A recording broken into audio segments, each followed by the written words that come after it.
Hello everyone, সকলে কেমন আছো? আজ আমরা বানাবো ডিমের কারি।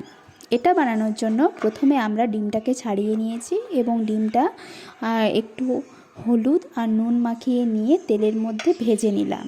এরপর আমরা ওই তেলের মধ্যেই পেঁয়াজ কুচি দিয়ে নাড়াচাড়া করে নেব এবং তারপর টমেটো দিয়ে আরেকটু ভেজে নেব।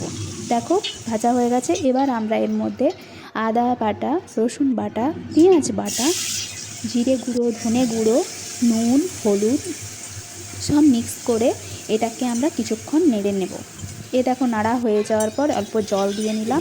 এরপর আমাদের ভেজে রাখা আলুটা আমি কড়াইয়ের মধ্যে দিয়ে দিলাম। কড়াইয়ের মধ্যে নাড়াচাড়া করার পর অল্প জল দিয়ে এটাকে আরেকবার আমি নেড়ে নেব। আর তারপর আমরা জল দেব।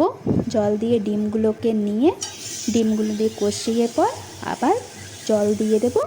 দেখো আমাদের ডিমের কারি রেডি হয়ে গেছে। কেমন লাগছে জানিও।